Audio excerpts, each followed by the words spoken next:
Ratu tinggal di kastil yang indah. Dia memiliki seorang putri yang dia impikan. Anak itu berambut hitam dan berkulit putih. Oleh karena itu, mereka menamainya Putri Salju. Sang ratu segera meninggal. Raja tidak bersedih lama, setahun kemudian dia membawa ratu baru ke istana. Dia cantik tapi pemarah. Wanita itu membawa cermin ajaib. Setiap hari dia mengagumi bayangannya di dalam dirinya dan menanyakan pertanyaan yang sama, siapa yang paling cantik di dunia? Cermin selalu mengatakan yang sebenarnya. Karena itu, dengan jujur memuji kecantikan ratu, dan wanita itu berseri-seri dengan kebahagiaan. Putri Salju tumbuh, dan setiap tahun kecantikannya berkembang lebih cerah. Dan sekarang, sekali lagi, berbicara ke cermin, ratu mendengar sebagai jawaban bahwa sekarang dia bukan yang tercantik di dunia, tetapi Putri Salju. Ratu tidak akan menanggung ini di istananya sendiri. Dia memerintahkan pelayannya yang setia untuk memimpin sang putri ke semak belukar yang tidak bisa ditembus dan membunuh. Tetapi pelayan itu tidak bisa, bahkan demi ratu, membunuh gadis manis itu. Dia membawa sang putri ke dalam hutan yang gelap dan membiarkannya pergi. Dan dia sendiri kembali ke kastil dan memberitahu ratu bahwa dia telah mengikuti perintahnya. Untuk waktu yang lama, sang putri mengembara di hutan, di sepanjang jalan dia dibantu oleh semua jenis penghuni hutan. Putri Salju sangat baik kepada mereka, dan karena itu mereka menjadi teman yang kuat. Menjelang malam, sang putri secara tidak sengaja menemukan sebuah rumah kecil. Dia masuk ke dalamnya dan melihat bahwa tidak ada seorang pun di rumah itu. Meja itu disiapkan untuk 7 orang, dan ada 7 dipan di kamar tidur.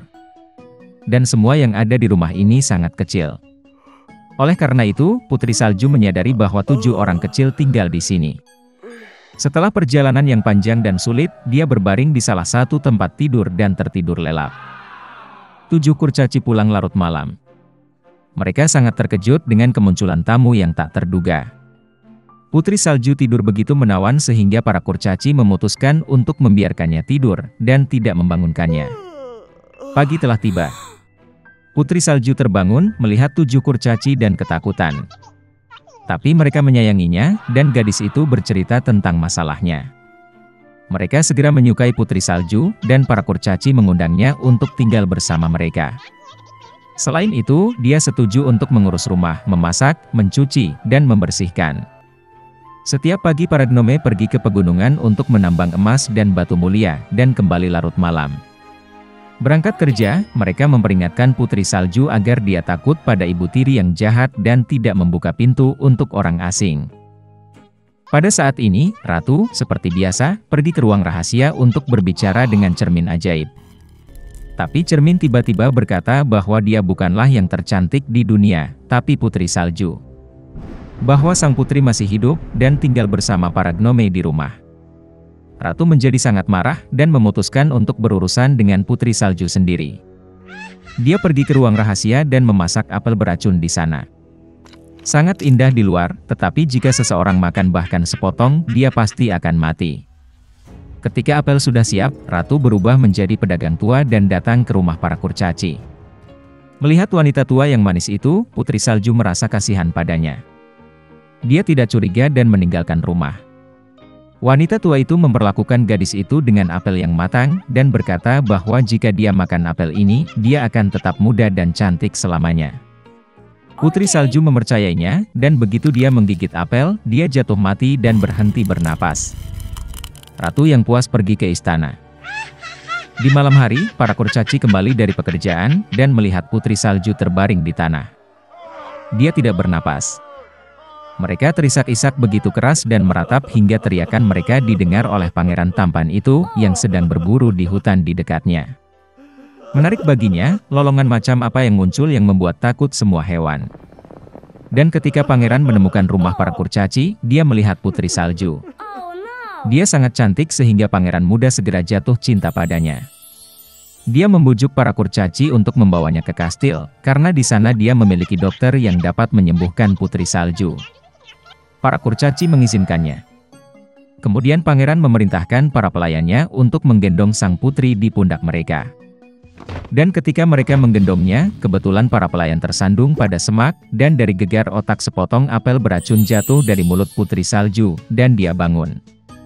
Melihat pangeran muda, gadis itu pun jatuh cinta padanya dan setuju untuk menikah dengannya. Mereka juga mengundang ibu tiri jahat mereka ke pesta pernikahan. Karena marah karena Putri Salju masih hidup, dan sekarang umur panjang dan bahagia menunggunya, Ratu memecahkan cermin ajaib dan tidak pernah melihatnya lagi. Di kerajaan yang penuh kebahagiaan dan kegembiraan, Raja dan Ratu hidup. Mereka hanya memimpikannya satu hal, memiliki anak. Ketika mereka sudah kehilangan semua harapan, putri mereka lahir. Dia sangat manis dan cantik. Pada kesempatan ini, sebuah perayaan besar diatur, dan banyak tamu diundang ke istana, di antaranya adalah para penyihir yang baik. Mereka mendapat sambutan yang paling hangat dan ramah. Tetapi Raja dan Ratu membuat kesalahan besar, mereka lupa mengundang penyihir lain. Dia tidak meninggalkan menaranya selama bertahun-tahun, dan semua orang mengira dia sudah lama meninggal. Ketika saatnya tiba untuk memberikan hadiah kepada sang putri, para peri dengan murah hati menghadiahinya dengan kecantikan, hati yang baik, kecerdasan, suara yang indah, kemampuan menari dan memainkan berbagai alat musik. Ketika giliran penyihir terakhir tiba, tiba-tiba peri jahat memasuki aula, yang mereka lupa undang ke liburan. Peralatan makan segera dibawakan untuknya, tetapi dia merasa bahwa dia tidak diterima dengan hormat sebagaimana mestinya. Menarik piala dan piring darinya, dia menggumamkan mantra. Penyihir itu berharap pada hari ulang tahunnya yang ke-16, sang putri menusuk tangannya dengan spindel, dan karenanya dia mati. Ratu menangis dengan sedih atas keinginan penyihir jahat itu, dan Raja memerintahkan untuk menangkap penyihir itu. Tapi dia sudah menghilang dengan tawa yang tidak menyenangkan. Untungnya, peri terakhir belum sempat mengucapkan keinginannya kepada sang putri. Dia tidak bisa membatalkan mantranya, tetapi berjanji bahwa gadis itu tidak akan mati, tetapi hanya akan tertidur lelap sampai dia dibangunkan oleh ciuman cinta. Raja segera memerintahkan penghancuran semua gelendong di kerajaan. Dan kemudian tibalah hari ulang tahun ke-16 sang putri, hari yang dibicarakan oleh peri jahat. Sang putri tumbuh menjadi gadis yang cantik dan baik hati. Raja memerintahkan 3 penyihir untuk menjaganya. Peri menjaganya seperti biji mata mereka. Pada hari ini, Raja dan Ratu mengunci gadis itu di sebuah ruangan untuk mencegah kejadian buruk. Tapi sang putri tidak mau dikurung. Tiba-tiba, sebuah pintu muncul di dinding kamarnya, yang belum pernah dilihat gadis itu. Dia mendengar suara aneh di luar pintu. Terbakar rasa ingin tahu, dan tidak tahu apa yang menunggunya, gadis itu memasuki dirinya. Pintu menuju ke sebuah ruangan gelap di mana seorang wanita sedang duduk dengan punggung menghadap putri. Dia berputar. Gadis itu belum pernah melihat poros seumur hidupnya. Dia menjadi penasaran. Sang putri pergi ke poros, menyentuhnya, menusuk jarinya dan tertidur lelap. Dan wanita itu ternyata adalah peri jahat yang sangat senang karena mantranya menjadi kenyataan. Sekarang semua orang memanggil putri tidur cantik. Setelah mengetahui kemalangan tersebut, penyihir yang baik hati memutuskan untuk menidurkan Raja dan Ratu serta seluruh kerajaan sampai gadis itu terbangun. Segera, semak-semak yang tidak bisa ditembus dan semak berduri tumbuh di sekitar kastil sehingga tidak ada yang bisa melewati semak-semak seperti itu. 100 tahun kemudian, seorang pangeran tampan dari kerajaan lain pergi berburu. Melihat dari jauh menara kastil yang ditinggalkan, dia teringat cerita lama tentang putri tidur yang diceritakan oleh orang tuanya. Dan pangeran memutuskan untuk masuk. Dia berjuang untuk melewati semak-semak yang tidak bisa ditembus dan semak berduri. Namun pada akhirnya, sang pangeran mendekati gerbang kastil yang ditinggalkan. Dia berjalan mengelilingi seluruh kastil, dan melihat ke ruang tahta.